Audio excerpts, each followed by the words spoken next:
Suatu hari di ibu kota, nama Abu Nawas semakin terkenal. Bukan hanya karena kelucuannya yang mengundang tawa, tetapi juga karena kecerdikannya dalam menyelesaikan berbagai persoalan rumit. Cerita tentang kepintaran dan kelihayannya tersebar ke penjuru negeri, hingga membuat tiga pemuda yang merasa diri mereka sangat cerdas merasa tertantang. Mari kita uji dia dengan 3 pertanyaan sulit. Kalau dia tak mampu menjawab, berarti ketenarannya hanya karena keberuntungan belaka. Dengan semangat, mereka pun menghadap Raja Harun al-Rashid dan menyampaikan maksud mereka. Sang raja, yang memang selalu penasaran dengan kecerdikan Abu Nawas, menyambut gagasan itu dengan senyum. Ia memberi izin, bahkan memerintahkan agar Abu Nawas diundang ke istana keesokan harinya. Pagi berikutnya di aula megah istana, Abu Nawas berdiri santai di hadapan raja dan ketiga pemuda. Suasana tegang bercampur penasaran menyelimuti ruangan. Pemuda pertama maju dan mengajukan pertanyaannya. Abu Nawas, mana yang lebih dulu diciptakan, ayam atau telur? Yang lebih dulu adalah ayam. Ketika Nabi Adam dan Hawa diturunkan ke bumi, mereka butuh makanan. Allah memberi mereka ayam, bukan telur mentah yang belum menetas. Jawaban itu membuat semua orang tertawa. Logis, sederhana, dan tentu saja menghibur. Kemudian, pemuda kedua melangkah ke depan. Berapa jumlah bintang di langit? Jumlahnya sama dengan jumlah rambut di kepalamu. Mana buktinya? Kau yang bertanya duluan tanpa bukti. Maka aku pun menjawab dengan cara yang sama.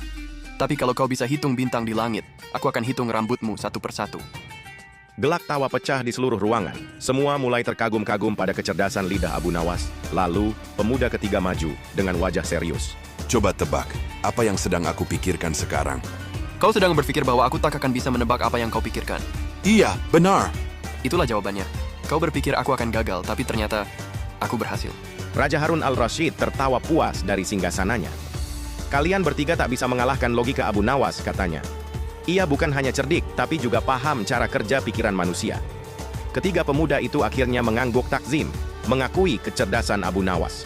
Mereka pun pulang bukan dengan rasa malu, tetapi dengan kekaguman yang tulus atas keluesan dan kejeniusannya. Pada suatu hari, Abu Nawas pergi ke pasar untuk berjualan demi mencari rezeki tambahan. Setibanya di sana, ia langsung menggelar tikar dan menata barang dagangannya. Abu Nawas membawa dagangan sandal yang diberi nama ajaib. Dengan semangat, Abu Nawas mulai menawarkan barang itu kepada orang-orang di pasar. Sandal ajaib, sandal ajaib, sandal ajaib. Teriak Abu Nawas berkali-kali di pasar. Tak lama kemudian, seorang pemuda mendekat dan melihat-lihat dagangan Abu Nawas. Silakan tuan, mau membeli sandal? Iya, apakah ini benar sandal ajaib? Tentu saja tuan. Aku sedang mencari sandal yang bisa mengubah hidup aku. Aku sudah lama hidup miskin dan ingin sekali menjadi orang kaya. Aku ingin sesuatu yang bisa membawa keberuntungan. Abu Nawas lalu menunjukkan sepasang sandal dan mengatakan bahwa sandal itu bisa membuat pemiliknya dari tidak punya menjadi punya. Pemuda itu langsung tertarik. Tanpa berpikir panjang, ia pun membeli sandal tersebut. Setelah itu, pemuda itu langsung memakai sandal itu dan mulai berkeliling kampung, berharap keberuntungan segera datang padanya. Namun kenyataannya tak seperti yang ia bayangkan. Setelah berjalan ke sana kemari dengan sandal itu, bukan keberuntungan yang ia dapat, tapi malah kemalangan. Ia bahkan hampir dipukuli warga karena dikira pencuri yang sedang mondar-mandir mencurigakan. Menjelang sore, dengan hati kesal dan kecewa, pemuda itu kembali mencari Abu Nawas untuk meminta penjelasan. Setelah bertanya ke sana kemari, akhirnya ia menemukan Abu Nawas. Assalamualaikum. Waalaikumsalam. Oh, ternyata tuan. Bagaimana kabarnya? Kabar buruk. Aku tidak mendapat keberuntungan apa-apa dari sandal ini. Malah hampir dipukuli warga karena dikira pencuri. Padahal kau bilang sandal ini akan membawa keberuntungan.